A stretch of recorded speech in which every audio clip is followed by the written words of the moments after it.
Hello and welcome to Textbook Engineering Problem. Today we're working out of the book Elementary Principles of Chemical Processes, 3rd edition, and we're doing problem 2.11. 2.11, okay? And let me go ahead and read the problem. According to Archimedes' principle, the mass of a floating object equals the mass of the fluid displaced by the object. Use this principle to solve the following problems. Part A. A wooden cylinder 30 centimeters high floats vertically in a tub of water, density 1 gram per centimeter cubed. The top of the cylinder is 14.1 centimeters above the surface of the liquid. What is the density of the wood? Okay, so let's go over the Archimedes principle. So we have some water here, and we have a mass sitting in the water. This is the mass of the object. There's a force acting, and it's the buoyancy force acting up on the object, and there's a force acting down on the object, and that force is the weight of the object, or the force of gravity. Okay, the amount of water, so if we took the water that is displaced by this object, all the water in this area right here, the mass of that water is equal to the mass of the object. Just because this object is not in motion, it's not moving up, it's not sinking, and it's not rising up out of the solution. It is stable right there in the water. So the buoyancy force has to equal the gravity force. So these masses are equal to each other. Okay, so now we keep that in mind and we start doing part A. So let's draw our cylinders. So we've got a cylinder, and some of it is floating in the water. Whoops. Some of it's floating in the water, and some of it's under the water.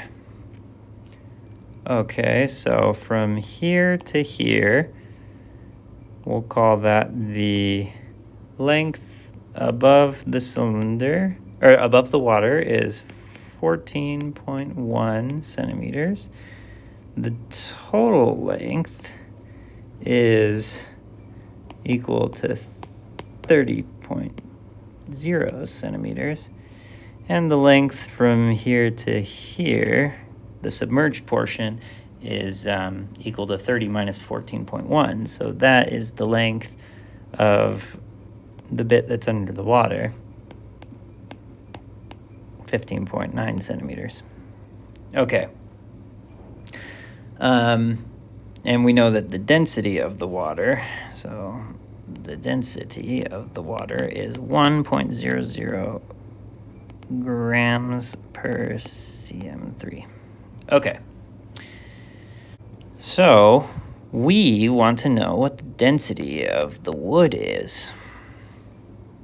What does that equal? Well, we know the density of the wood equals the mass of the wood over the volume of the wood. But we don't know what the mass of the wood is.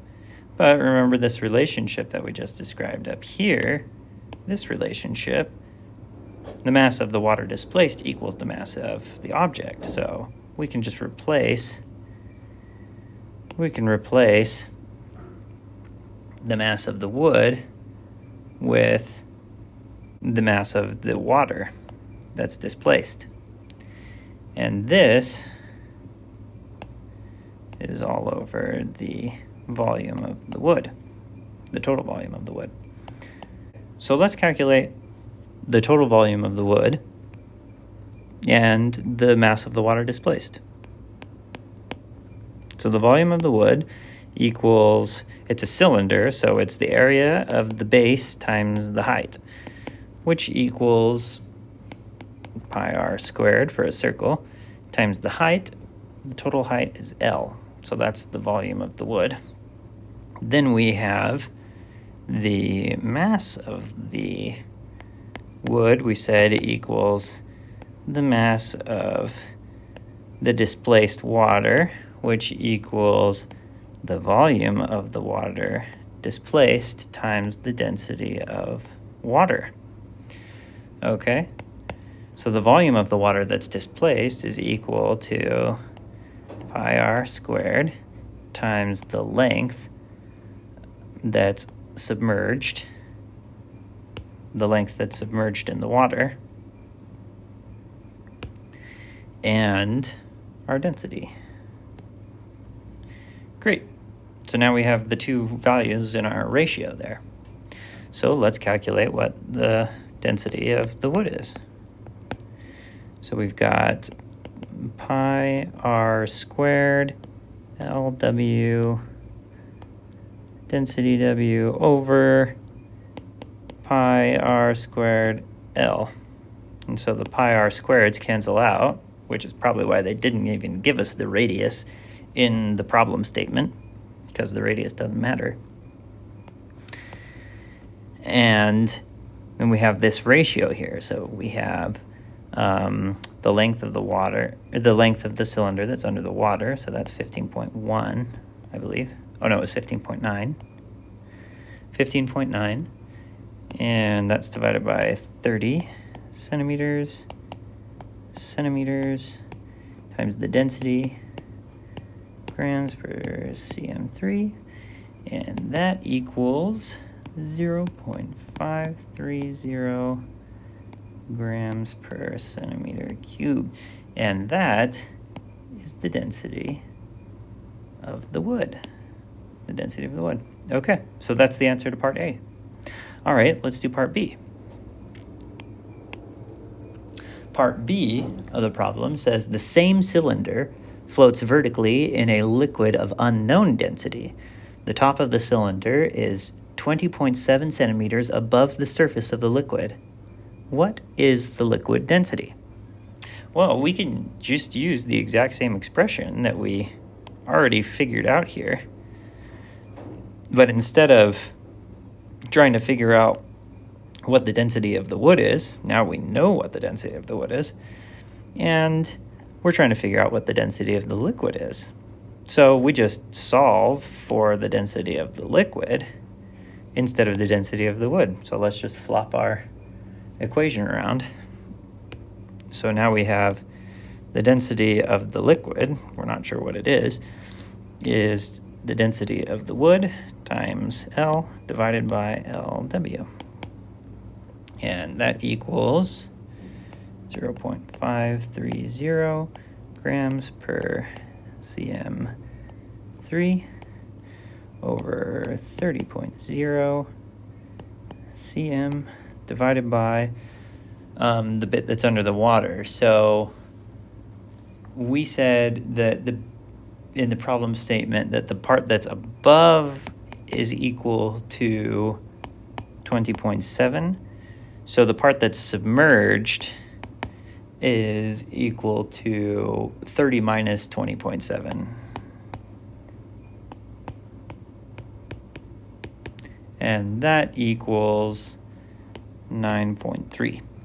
So 9.3 cm. And all together, grams per centimeter cubed. That is the answer to part B. Let's just check really quick to see if our answer makes sense. The cylinder is floating higher. In the second problem, the cylinder is higher out of the water. That would mean that the density of the unknown fluid should be greater than water because less of it is displaced and the masses need to be equal. Okay, so is our density that we calculated higher than that of water? It is. So that answer makes sense. Okay, great. Thanks for joining me. If you spotted any errors in my calculations, let me know in the comments, and I will leave room in the video description for those corrections. Thanks again. Bye.